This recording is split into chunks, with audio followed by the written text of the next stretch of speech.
have a conversation with. It is with the same person that you have sign a contract, understand the terms of the engagement um, before the actual work begins. So there's the appearance and then the sad part, the disappearance.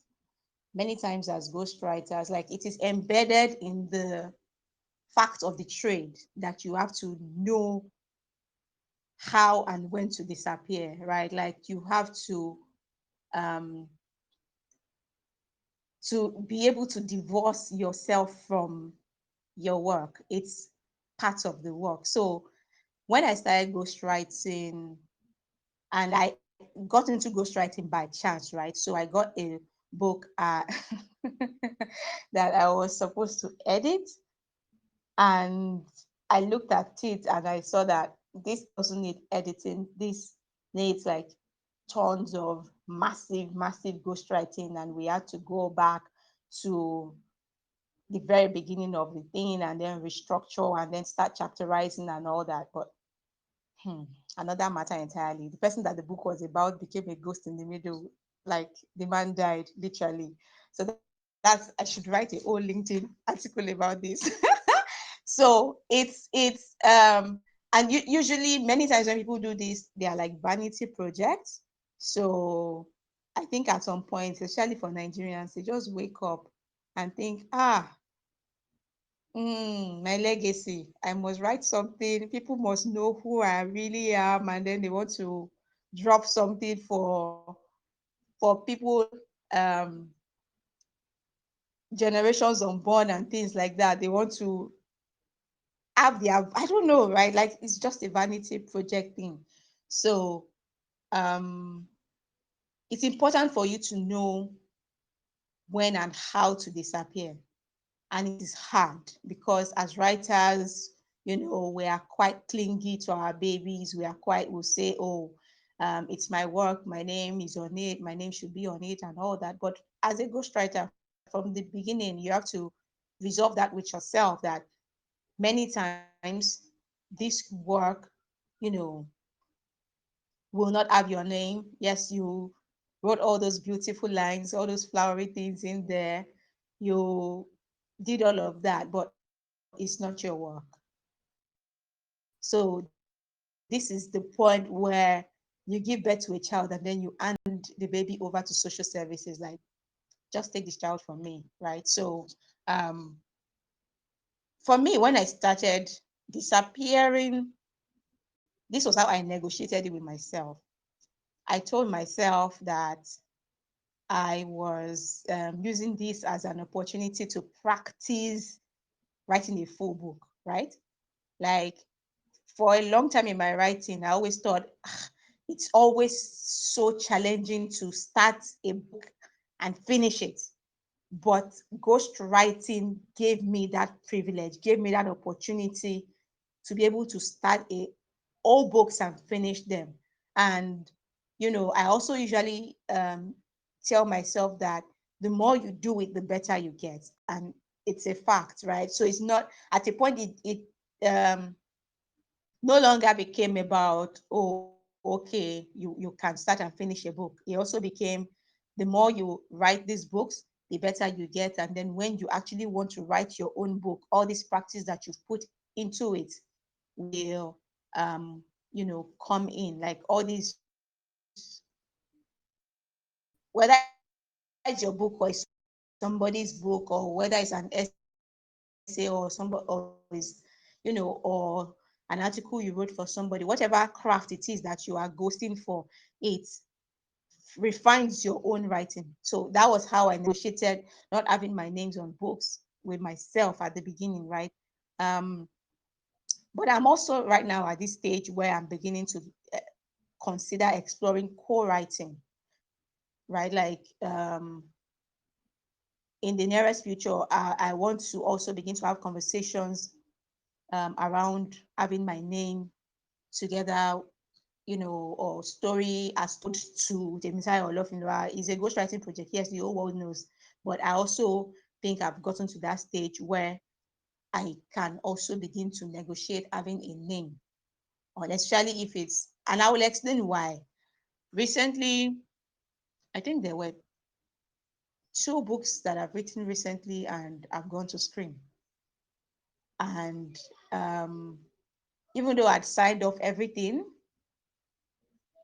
a part of me felt you provided the basic material for what ended up becoming this screen, this story for screen and all that. And then, so right now I'm having a rethink about um, this appearing, disappearing, and reappearing tactics.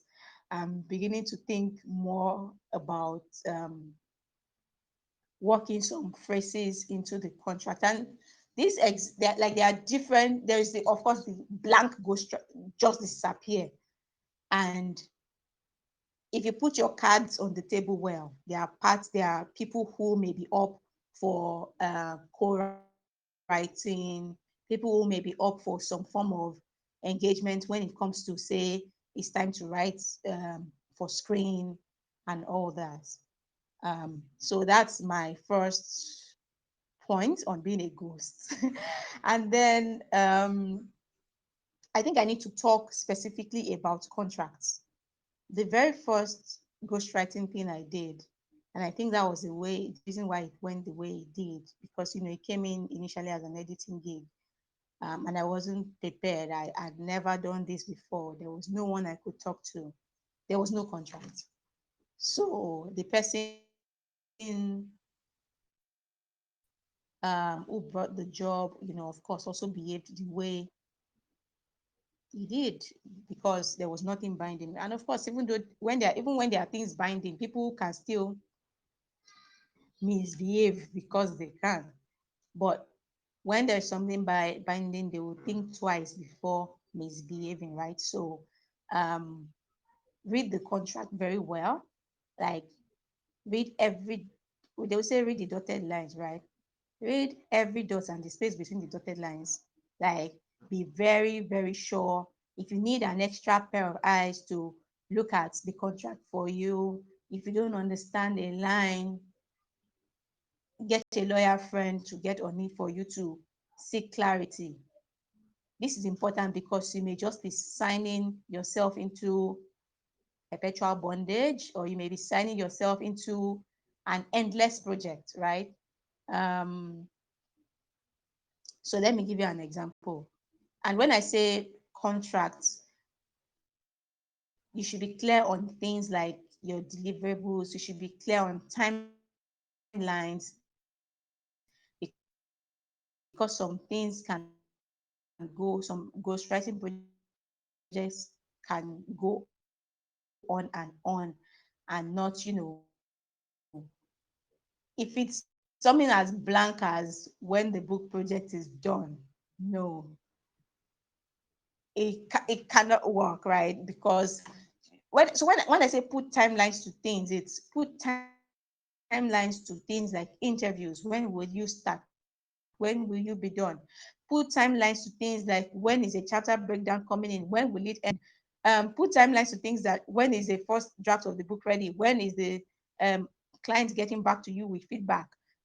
Just because you don't want to be tied down forever on one project. And usually, when you're working on such projects, you can hardly ever take on something else that is like a major. Like, you are literally tied down for maybe 3 months or 6 months, depending on the bulk of the project and you're working on it. So let me give you an example. We started a book biography project. I started a biography project for someone late 2019. And I'm going to be frank. So please don't go and quote my figures outside, but I will just say everything so that the explanation will come through. This was November 2019. Immediately I saw the contract, I was like, there's something wrong here, because the entire thing was supposed to be for, I think, 2 years. And I was like, what are we writing for 2 years? You want me to be tied down doing what for 2 years? So I got them to reduce it to 1 year. And the pay was supposed to be 1.5, which is really low. I wouldn't have done that if I wasn't so broke. So um, I wasn't, of course, many ghostwriting projects need you to travel to interview people.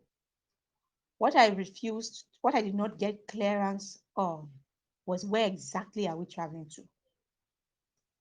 And when I found out, so of course, many times the client is responsible for your logistics, for your travel, for your accommodation, for your feeding when you travel. So one of the places that we traveled, no, the major place that the client was based in was Lekki, but some of the material was also in a place in Cross River. So I would come from Ibadan to, so all of this swallowing your ego is here. I don't sign contract. I had to learn how to not only swallow my ego, but allowing the ego to just rest inside my stomach very well. So my friend was on the mainland. I was staying with her. And then I would go travel all the way from the mainland to the island to meet this client for interviews. And in my head, like I expected that we would have interviews for say 5 hours, or 3 hours. But 40 minutes in, he will say it's done for the day. And oh my God, I felt like did I just take an almost 2 hour trip to you? And am I just going to take another 1.5, 2 hour trip back to the mainland for a 45-minute interview? It didn't make sense. And then when I figured the exact place we were going in Cross River was like 3 to 4 hours from Calabar by road, and the road was bad. I seriously began to have a rethink about the project, but I had to sit my ass down and finish it because I'd signed the dotted line. So don't be like me. Be sure of what exactly you are signing. Where if they say, oh, there'll be interviews, there'll be this, there'll be that. Know where exactly you are going. How far is this place from the capital? Like, know exactly. So that's why I said, don't just read the dotted lines. The dots, so plus the spacing between all of them. Be sure of what you are getting into. And I also put here that a ghost has no voice, right? So if you, okay, no, before this, let me talk about experience. Ghosts have experience. This is like ghosts, they don't live before they die now. So they had an experience of a life, like they had a life before they had the second life started and they became ghosts, right? So you need experience. And how do you get this experience? From writing, from and also from conversations like this, from listening about the thing. Like if I knew, for instance, when I took that first ghostwriting project that a contract was really, really important, I won't have all the regrets that I had concerning that. So you need to get the experience before actually like committing to being a ghostwriter. If it's by starting small and ghostwriting articles for people, ghostwriting small things, working on smaller projects. Please just get the experience. For some people like me, the experience came through editing, and even many times it still comes through. Oh, there's this editing thing. They tell you, oh, it only needs proofreading. It doesn't even need editing, and then anything lands on your desk, kind of like, no, now this thing even needs like not just structural editing, but solid ghostwriting. So that was how ghostwriting came to me, and that was how I gradually built my experience. So you need experience. And then also key is this idea of a ghost not having a voice. Because human beings are, different individuals, unique, um, and whether we like it or not, each human being has a way they sound. And when you do take on ghostwriting projects, the goal is to actually sound. The goal is to enter your client's head and sound like them, right? So this is where you need to tell your ego to calm down, right? Like, yes, I know you are that fantastic writer. Yes, I know you've written all these big things that have won awards, and you know but you need to understand what your clients sound like, and then you have to attempt to sound like them in their books. You want people to read their books and be like, ah, this guy really wrote this book. That's the goal. So you have no voice, and you have to be used to the fine art of losing your own voice again and again to gain somebody else's voice and speak in somebody else's voice in a believable way. So that dexterity, that flexibility is important to ghostwriting. And this takes a lot of ego killing. Like you literally need to kill that ego to get this done and to be a successful ghostwriter.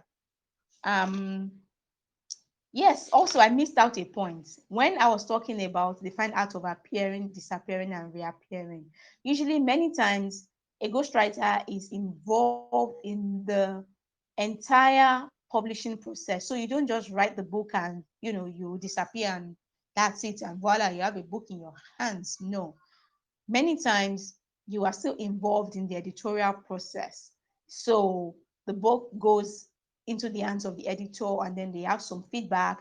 You have to know how to take this feedback, ego, death to the ego again, and you know, be that bridge between the editorial process and the client.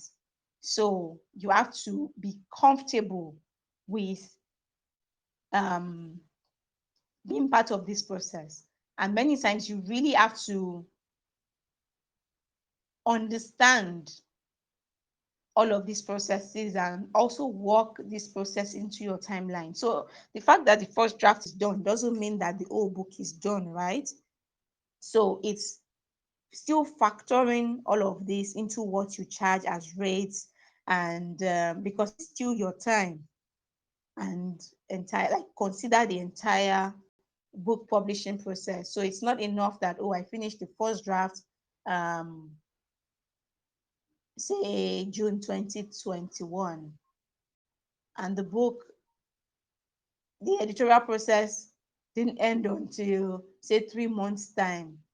If you didn't work that into it, it's also a little tricky for you. So the book, the edits come back to you saying 3 months, and then you've moved on to something else. So it's important to also that find out of appearing, disappearing, and reappearing is also important when it comes to considering the entire editorial process. So yeah, I think I'm done killing the ego when it comes to ghostwriting. So these are like the um, thoughts that I have to share this evening, and I'm open to questions.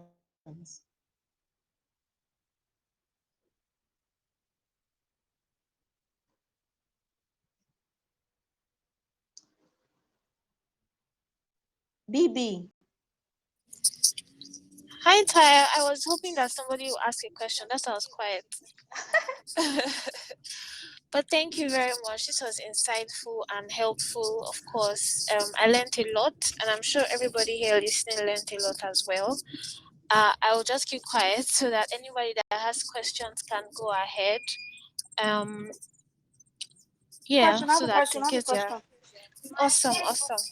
Please go ahead. Okay, so Tara, thank you. Very lovely. I mean, it was very awesome and very, very insightful. My question is when it comes to contracts, right? The client always wants to provide the contract, or can you actually present a contract to them? yes, you can present a contract to them.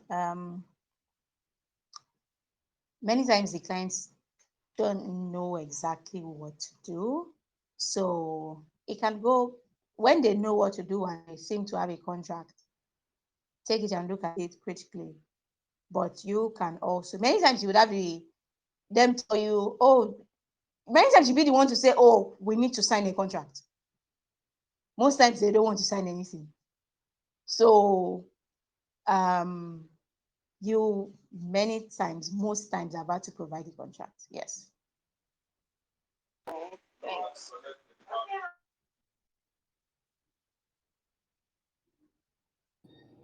Hi, Timmy. Thank you so much. Like, this was amazing. I kind of need to double click on something. I don't know if it really came out that well because I've had this conversation with a couple of writers here every now and then, and it's just kind of talk a bit more about that ego piece. just the ability to suspend your ego, and if there are any tips or hacks you use to do it. Because I know, I mean, for B2B content marketers, like we're used to that. Like we're used to knowing that you write stuff and then it just doesn't happen to you. But usually sometimes when people are starting out, you're like, I spend time sweating out this, thinking, the research, and then I don't even get a backlink or anything. So I really like to double click on that. Like, are there any tactics you use to manage that feeling of um doing all that work and not getting any recognition for it? And then also building on that, usually when you're starting out in writing, the whether we like it or not, the balance of power is usually with the client, not with you. Is as you build experience and you become more prolific, then the balance of power starts to shift a bit. And so just how to manage that balance, especially as it started when you're writing. How do you manage that balance basically? Yeah. Okay, so thank you, Dozie, for your question. So, I think I mentioned some of the ways I used to start to I call them like ways of consoling myself, right? So I tell myself that let me prove to myself that I can finish a book. Let me use this person's book to practice. So that was what it was when I started out. It was practice, like. And when I finished the first book, I was like, yes, I can actually finish a book from beginning to the end. And that first book that I finished, because the first actual ghostwriting project I did was never finished, right? Like I told you, the person died, the client ghosted, everything that I wanted to go bad went bad. But this particular second one, I had a month to do everything. Like I was on a tight schedule to go to Anambra and Enugu and interview people and to actually write the book. And I did it. So I was literally writing like 8 to 12 hours every day. So I used that to prove to myself that I can finish like a 40K word book in a month. And I did it. So it was for me like that personal, okay, yes, this. And then at the point, that particular work, me looking back now, this was 2018, I think, 2017, 2018. And I'm going to say how much I charged. I billed 900K for a 40K book. And I'm like, I won't take that now. But at that point, I didn't know any better. I was like, oh, more, this is good money. But then again, I also usually look at relationships, right? Like this particular person that I did this job with is someone that has now almost become family beyond this work that I did for him.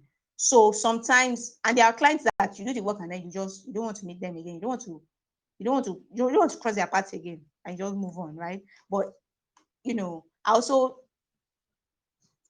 what's it called scope.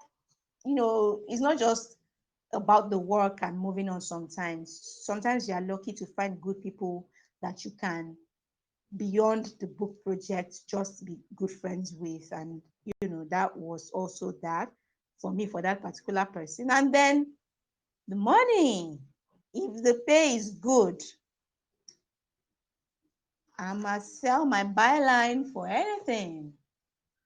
So I always say try to get, so when you are going to make being a ghost, make it worth it. Like if you are, I know like it's hard, right? Like you're thinking, oh, what if they make a movie and they make all the money? At that point, when you are signing the contract and you are saying I want to do this project, be sure that okay, I don't chop clean mouth, I don't fool for whatever the person likes. You can carry face. Literally, just be okay with carrying your face and moving on. And then with say B2B writing and things like that, I think that um and I do this for even my journalism or for because sometimes you start some projects and then it becomes like too big. So maybe while doing the research, you can find other things that can even be material for other side projects, right? So don't see it as um just, oh, I'm just doing this writing for this person, I'm just doing this article for this client. See it as okay, I'm doing it for me, right? But along the way, I may find things that may also be useful for, which happens most of the times. You will now find material that can also be used. So also like watch out for yourself. Yes, you are doing somebody else's work, but watch out for yourself. Are there things along the line while doing this writing that can be useful for yourself? And then the question about the balance of power. I hear you loud and clear. Hmm, it is what it is. However, when it comes to ghostwriting, sometimes from what I understand as the balance of power, right? Sometimes I do this boundary setting thing. Um, so some clients sometimes think that because they paid you what, 5 million, 10 million to write a book, they can just barge into your life anytime. Okay, let me tell you a story. I'm always telling stories. This one also came as an editing job, and then it became ghostwriting. And then it became, oh, I need to see you. I'm like, I've done all the interviews I need to do to cover up for the undone parts. And then it becomes, so let me set the background properly. Sometimes, especially with projects that came in as editing, and then you had to do a bit of ghostwriting to, this is not standard to actually like beef up things and all that.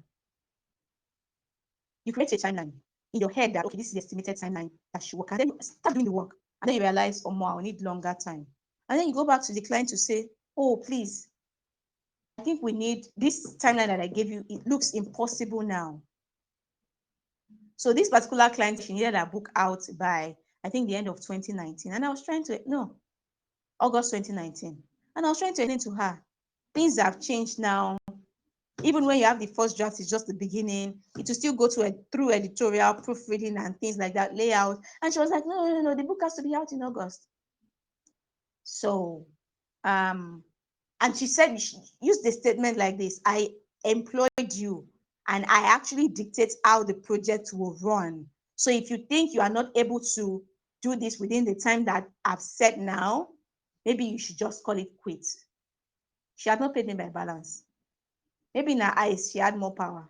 But in that moment, I chose my peace of mind. Well, I could afford to. I also recognized my privilege at that point. But I also knew that if I allowed that to just go like that, I was setting a precedent. Like I was setting something that she would just continue to ride on. And this was someone who would just be sending me messages on WhatsApp. And I'd communicated to her that getting these things on WhatsApp does not make sense because I can barely track the information. Email me. It's easier to track these things by email. But no, she would continue to send the information via WhatsApp. So at that point when she said, okay, if you cannot make it by this time, that means you are not ready to work and things like that. And I just told her, ma, fine. Um, and she said, oh, that's okay. Send me an email to say the contract is over, to say you will not choose my match. And I did all that. And I unstopped the project, right?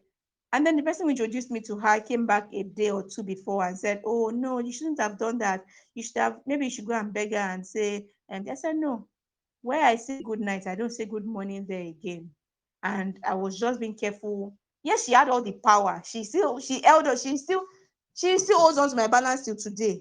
But let me tell you for a fact, that book did not come out until a year later because I knew what I was saying. It didn't come out until a year later. And of course, she had to get another editor. And maybe me. So when all that drama happened, I didn't want her to change her mind, right? Like, I didn't want her to change it. So I blocked her everywhere. And some people say this is bad behavior to a client and all that, but that relationship was over. But when I saw that she launched her book, I added her again and I sent her a sweet message congratulating her on the book, right? Like, no hard feelings, shit happened, like level the power balance, try to balance the power again and all that, right? So while I understand that they have a higher like power and all that, we should also try to find ways to um express our own power. Like for me, the what the line is drawn when respect is no longer being served. Like if I keep telling you, oh, this process is not working, this step is not working, like I'm advising you in my capacity as the ghostwriter, because a ghostwriter is also literally a project manager, whether we like it or not. So when you are charging, you have all of this in mind when you are managing the whole process. So when I'm advising you in that advisory capacity and you say, oh, no, no, no, no, no, I paid you for this, I don't have energy for trouble. And, like that was the year I chose peace of mind over everything. So I had to let that project go. So sometimes you have to let some projects go. Thanks. That was Yes, good. I'm done, Dozie. Thanks. You're Hey, hello. welcome. Hi. I want to say thank you for this video. It has been enlightening and no doubt about it. So much for newbies like us in this writing business to pick up on. But I want to ask a question, and Mm. I know it might sound a bit funny, but how do you Mm. manage Please ask when away. when a client is bringing up embellishments in your story and it's not factually correct. Like you said, we are ghosts and we just have to Mm. take in whatever they are giving to us and give them back in their own voice in the way that sounds like them. I Mm. think that is how you put it. Mm. But Mm. these things are not really, when a person is trying to give you a story and it's not gelling the way it ought to, the dots are not connecting that well. How do you correct, or how should I say, how do you manage the clients without making them look like an idiot, basically? Quick question: is it a fiction or a non-fiction project? Non-fiction projects, a ghostwriting project, like you said, maybe Non-fiction for project. example, a biography, like you said, and maybe Yes. maybe the dates or the events that they are trying to correlate is not really gelling according to the timeline. If you are writing, for I'm, I'm, example, you I'm have a going to timeline. I'm going to give you I'm going to give you two examples, two Okay, plausible examples. okay, So when say events are not gelling, try to look for maybe another objective source of that particular. So, for instance, say something that is about Nigerian history, and everyone knows for a fact that this thing happened on a certain day, exactly, and this exactly. person is saying it happened on another day, right?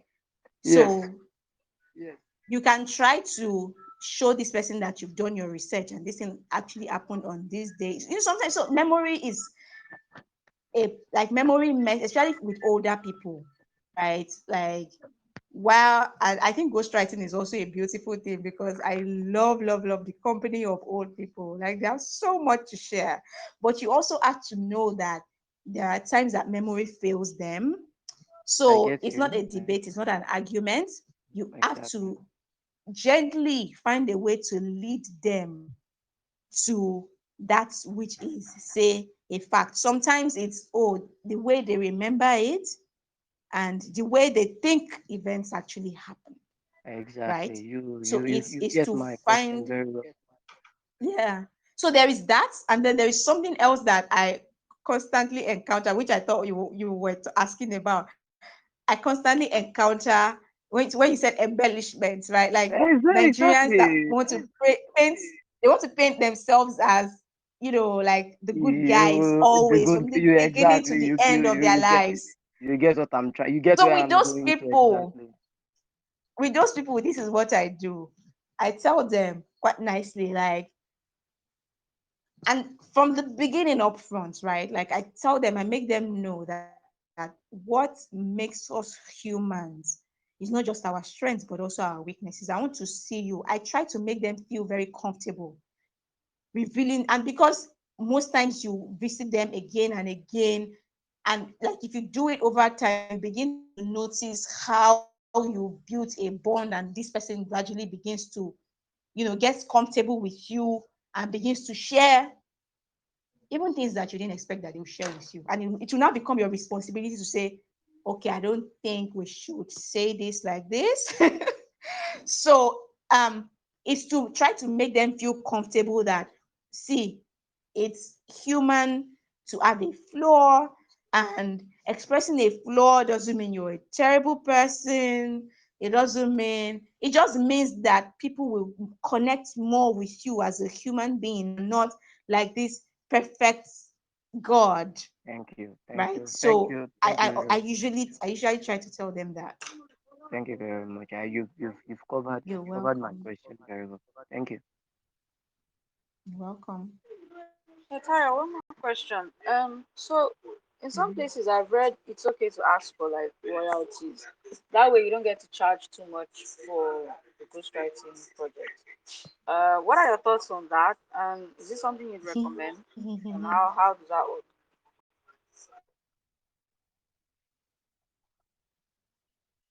you know, because I've spent so many years working in the Nigerian literary space, and I've spent like the last 3 years studying the literary space for academic work, I'll not advise anyone to bank on royalties. Why? How do you measure what has been sold? How do you? So if it is, say, standard spaces where you can measure, where you can say, oh, they actually sold 10,000 copies, oh, you know, and it's clear, please, by all means. But how do you track things here? And then, of course, royalties. They can tell you that, oh, those books that you saw selling in traffic is the fake one. No, it's not the one that you wrote. They plagiarized the book. Or is it plagiarized? No, that's not the word. When people print photocopy, what's that word? There's a word for it. No, those are the fake copies. Fake copy nìkan. What do you want me to do? There's nothing you can do. So it's not Pirated. something I will do right now. I won't do it. And I don't think I'll do it. Yeah, pirated. So I don't think I would advise anyone to do that now, like considering the current state of things in Nigeria. But maybe if it's royalty off, you are clear from the beginning, say it will go to screen. If that is clear from the beginning, I think that's also something that we should all begin to consider like going forward, right? And Thanks. also that the fact that you're a ghostwriter doesn't mean that you'll be a fine ghostwriter, a fine screenwriter, right? Like I've had people who I read a recent review of Sefiata's Swallow, the film, and the reviewer just said the fact that you wrote the novel doesn't mean that you'll be a great screenwriter for the film. So even though yes, you were a fine ghostwriter for the book itself, you may just be involved in the process, right? Except maybe you've been screenwriting before, and you know that space very well, right? But so it's all something to just, when you say, okay, I want to be involved in the film process, or when you are asking for what's right, just be sure of what exactly you're asking for, and how to manage, because filmmaking is another entirely different space on its own. Yeah. Thank you. You're welcome, Sarita. Any other questions?